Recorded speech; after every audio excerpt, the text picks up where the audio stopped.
Capitol Report is a production of Senate Media Services.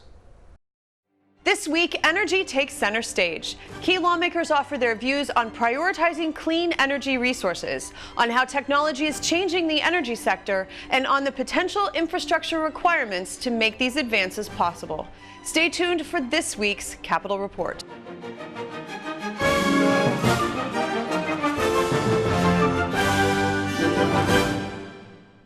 Welcome to this week's program. I'm Shannon Loehrke. The energy needed to heat and cool our homes, turn on our lights, power our vehicles, and drive our technology is growing in demand and in efficiency. Senator David Osmek, chair of the Senate Energy Committee, joins me in the studio as he prepares to bring his committee to Minnesota's communities. Senator, thank you for being here. Thanks for having me. A recent Bloomberg analysis by Connor Sen was published in the Star Tribune just a few days ago, and he suggested that the energy and automotive industries will experience significant upheavals in the coming decade, much like internet-based retail and communications did in this last decade. How is technology changing in the energy sector? What's on the horizon? Well, I think the transportation system is going to have some changes to it. I'm not quite sure if it's going to be towards battery powered. I think that there's other technologies that are on the horizon that will actually be more feasible and make more sense. Right now, if you drive your electric vehicle more than 300 miles, you're having to plug it in. I think hydrogen fuel cell technology is becoming more and more probable, more and more likely in our future. We did go, and I probably referenced this a few times with our conversation today. We went to Idaho Falls to the laboratories that are there, and the hydrogen technology that's coming out could be a better way to go. And after all, hydrogen technology and that fuel cell, that output is water. So it's for the waste that comes out of the tailpipe of the vehicle. So I think that may be the direction. I'm looking forward to seeing what technology does come up on the horizon.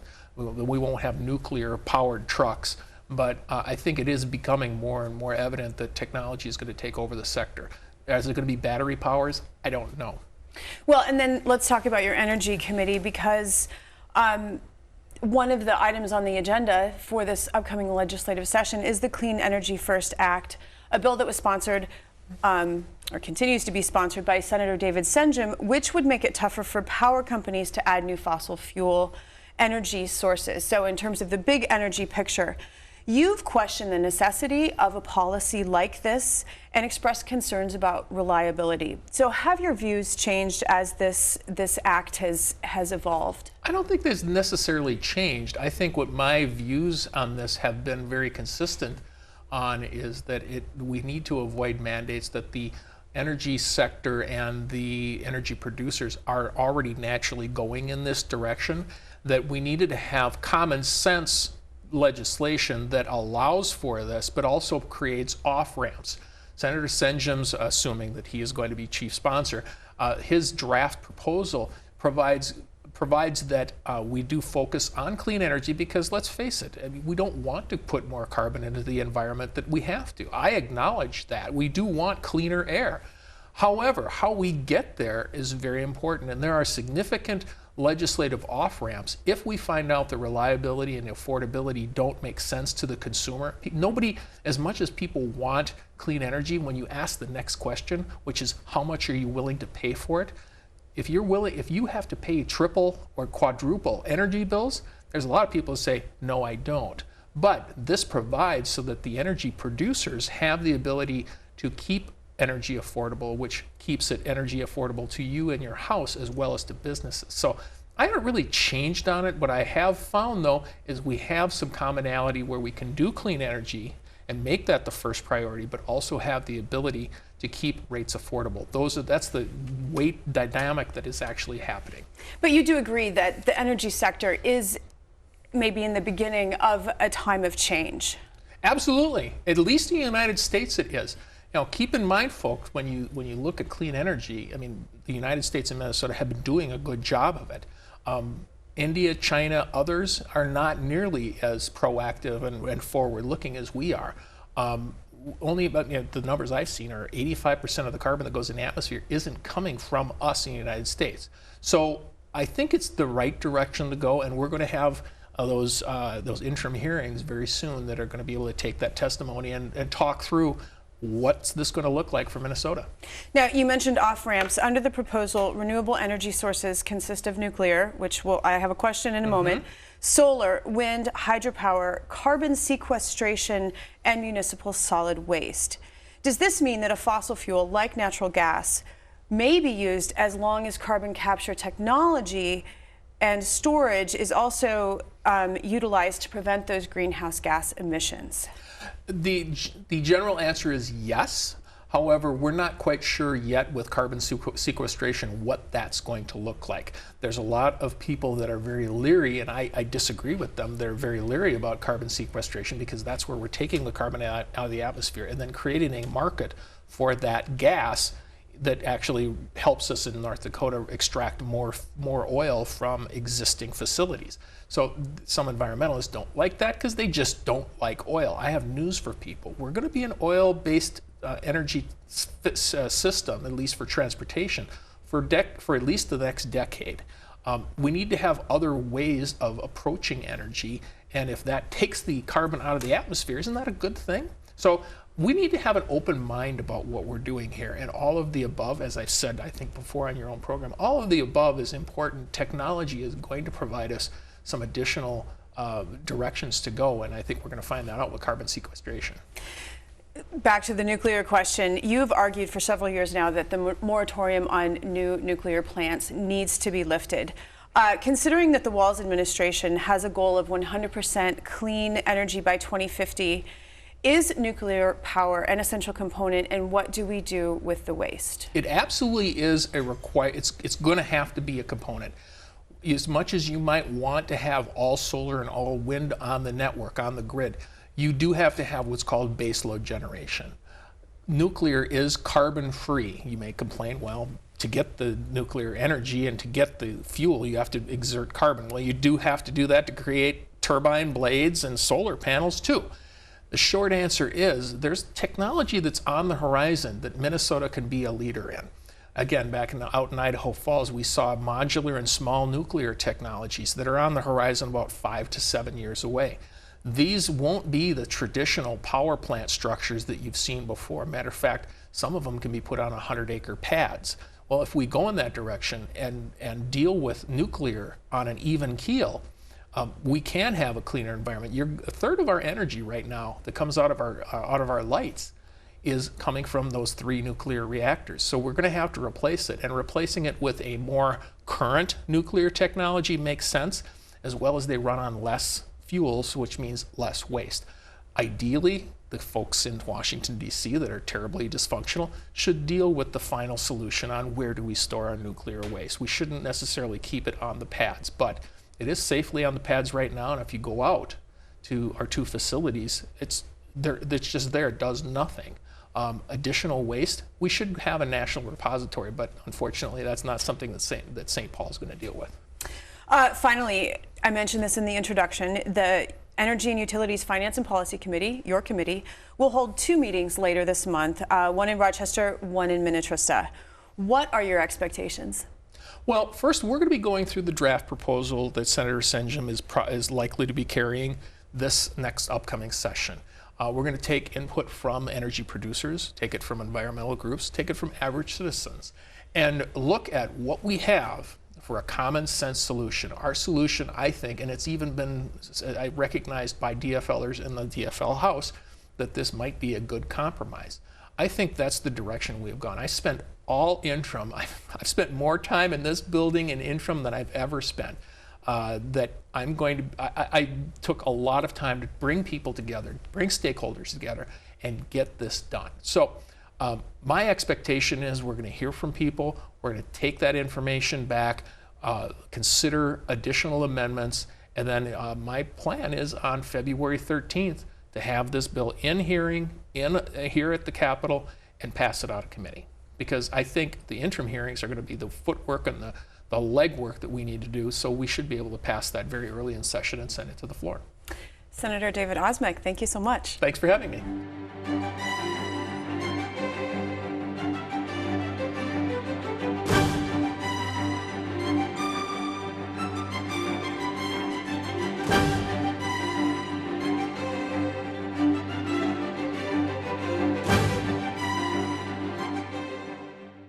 Senator David Senjem is the author of the Clean Energy First Act, a member of the Transportation Committee, and the chair of the Capital Investments Committee. He joins me to offer his perspective on how these three areas may come together in the coming legislative session. Thanks for being here. It's always good, Shannon. So since we spoke about the Clean Energy First Act, of which you were the author, back in March, it appears that momentum for this policy is growing. The bill has bipartisan support. It would require utilities to prioritize carbon-free energy sources over fossil fuels. In fact, the Senate Energy Committee is going to look at it later this month. Are you optimistic? Well, a bill author always has to be optimistic. There's no question about that. But then beyond that, yes, I am. I think there's the conversation. What we needed to have is a conversation. This bill was introduced at the end of the 2018 session to, if you will, let it incubate. We ran it through a committee last year, the Energy Committee. It sits in Finance now. And we continue to talk about it, not in flamboyant ways, but it's just there, and we need to think about it and talk about it. I think we all recognize it is the future. It's so when do we grab onto the future and ride along with it? And I think incrementally this is moving forward, and people are getting more comfortable with it. Well, and energy policy has been an important area for you. For many years, you've traveled extensively to learn about advancements in technology, efficiency, and innovation. Will a policy like Clean Energy First put Minnesota on a sustainable path, both in terms of reliability and affordability? And how will it accomplish that? Well, whatever we do has to be reliable and it has to be affordable. And the bill is constructed in a fashion that puts the Public Utilities Commission in the center of the target, so to speak, relative to deciding what's affordable and what's reliable. And they have guidelines within statute to guide them in those decisions. So I'm confident that being basically almost a quasi-judicial agency will do that in a proper fashion. If I wasn't confident in it, I wouldn't even have this bill. So it will be reliable. It will be affordable, in my view. And then as we move forward, what excites me about this is Minnesota is big in medical device industry. 25% of the country medical devices come out of Minnesota. I didn't know that, and I won't go into all that. But we I think if we do something like this, we can position Minnesota to be big in all of the renewable energy componentry as well. I think we can establish a new industry around this theme, and that's what really excites me. We got the climate issues and so on and so forth, but the economic issues are what really excite me in terms of this bill.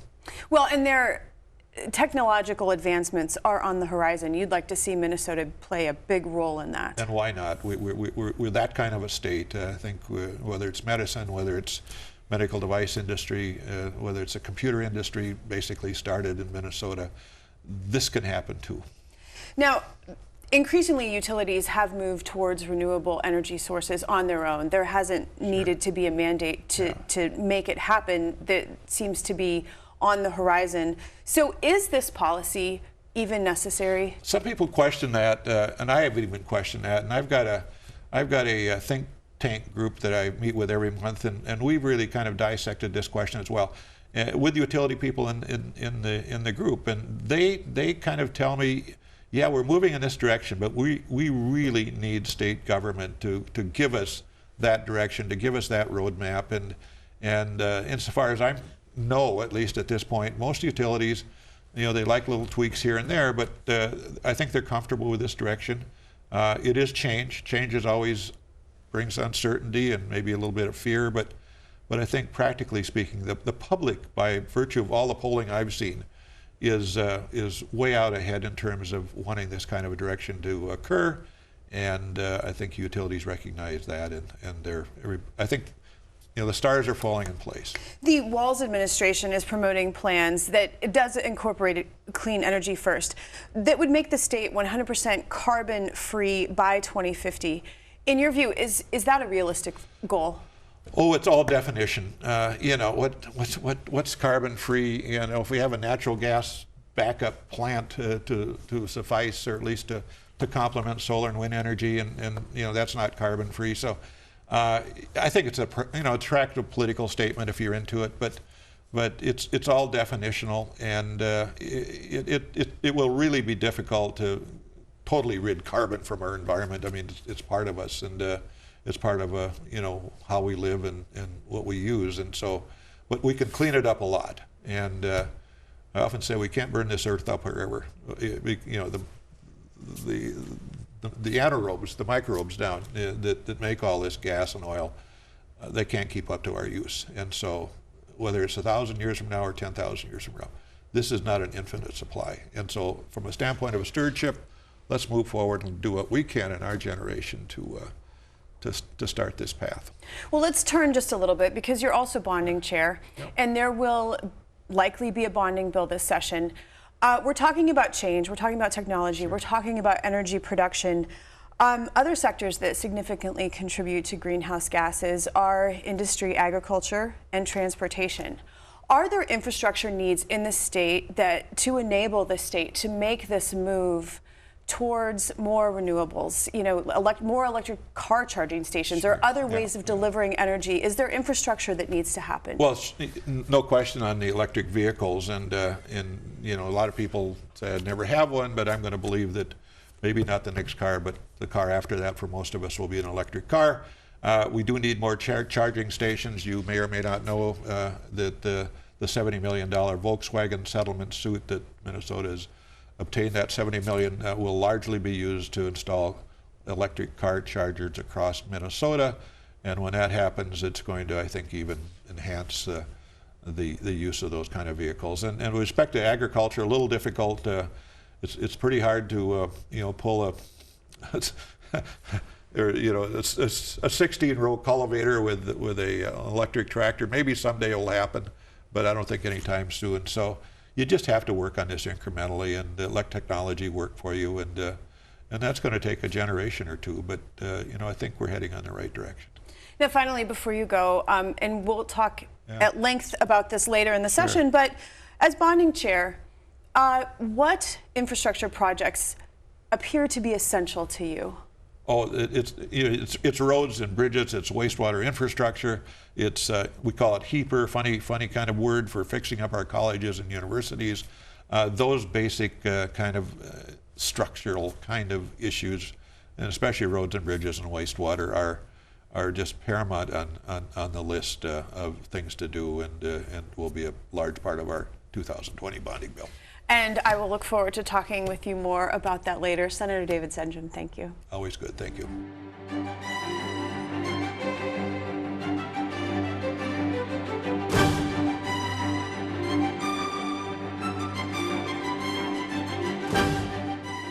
Last month, Governor Walz announced the creation of a climate change sub-cabinet and an advisory council on climate change. We know that climate change threatens the very things that make Minnesota a great place to live, from our magnificent 10,000 lakes to our farmable land and clean air. Climate change is no longer a far-off possibility, as Minnesotans across our state are suffering through its devastating effects right now. We must protect Minnesota's way of life by putting our state at the forefront of finding innovative solutions to climate change. That's why today I'm signing an executive order to establish a climate change sub-cabinet to advise this administration on policies to combat climate change. This climate change sub-cabinet will identify policies and implement strategies that will help Minnesota reduce statewide greenhouse gas emissions. By working collaboratively with commissioners across agencies and the public, we'll better achieve solutions around climate change. This is about being intentional and operational.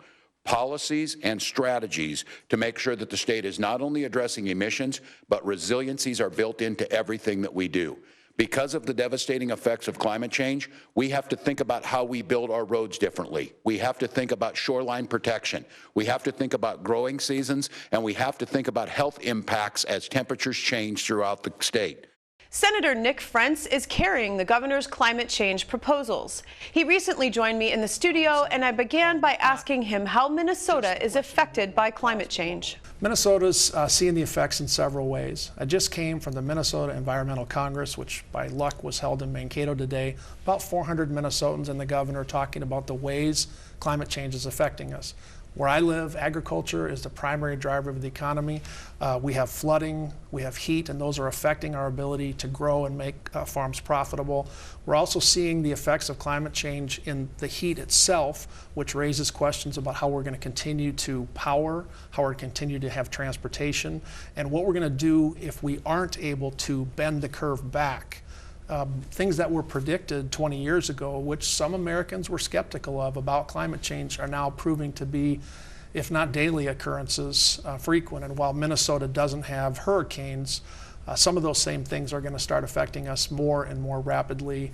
And to those that said 20 years ago, I think this is not real, I would say, my view is that the science is fairly well settled. And while we can argue about the opinions of different legislators and Minnesotans, you're entitled to your own opinion, not entitled to your own facts.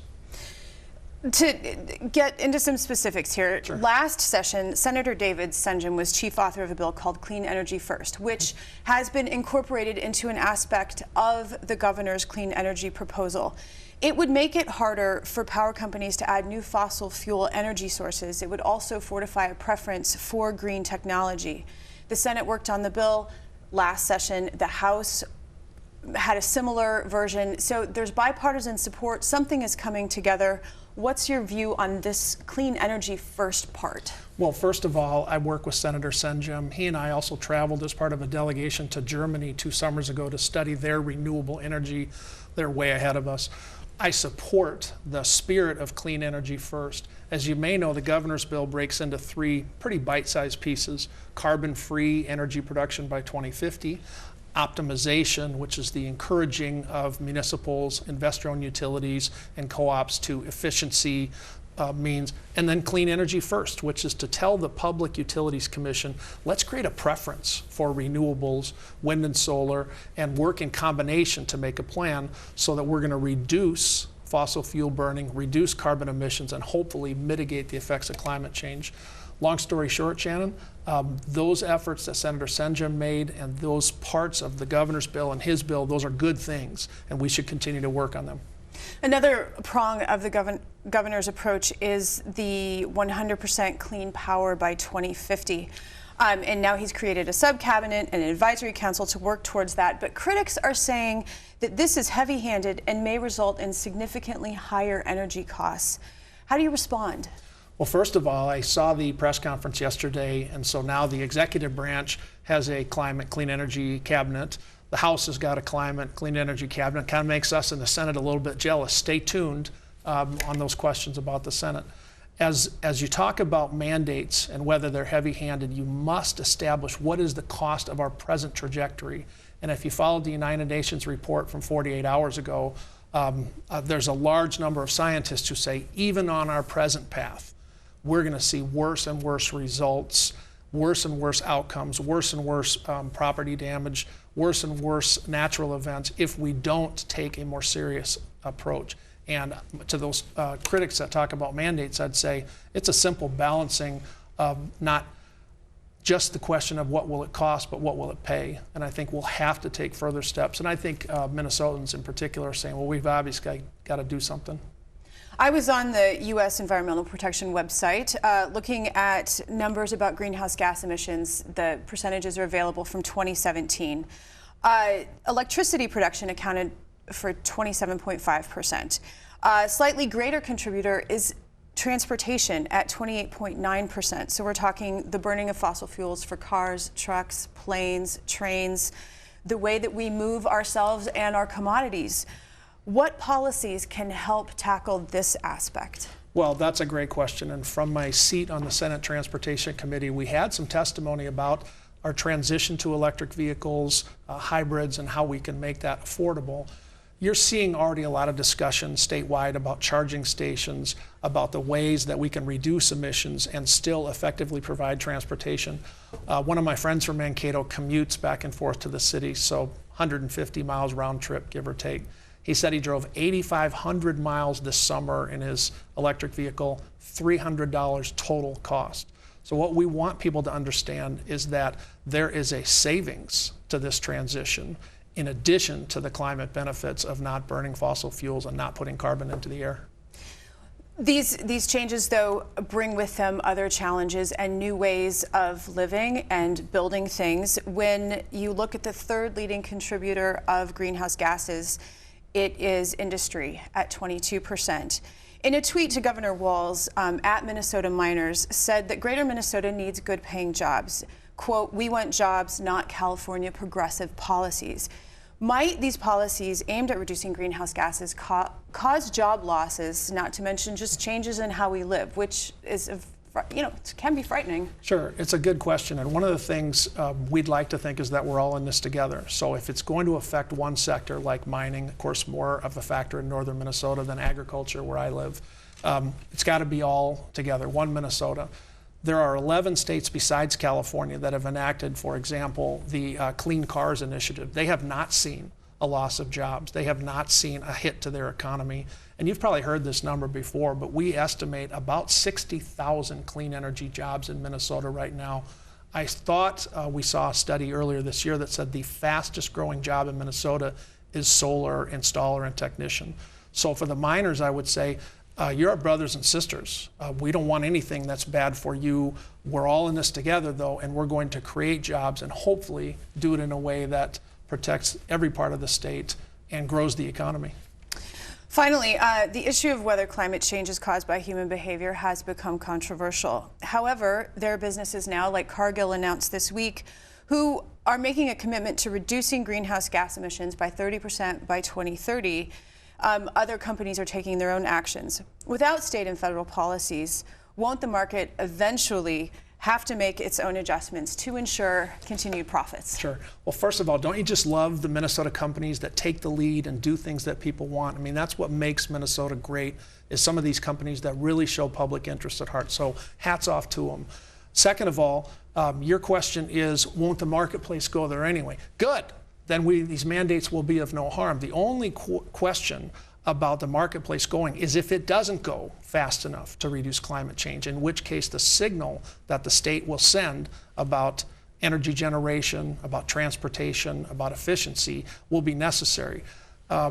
You can look at a lot of different examples, but in the climate change debate, I think what these companies are saying is actually kind of a conservative philosophy, which is, hey, we have what some people think is a real risk out here to the state, to the country, and to the world. Let's address it right now aggressively.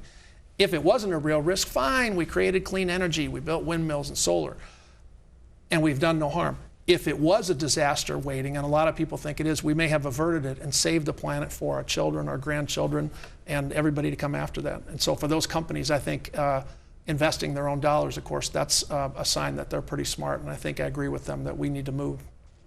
Senator Nick Frentz, thank you. Thank you, Shannon. Good seeing you.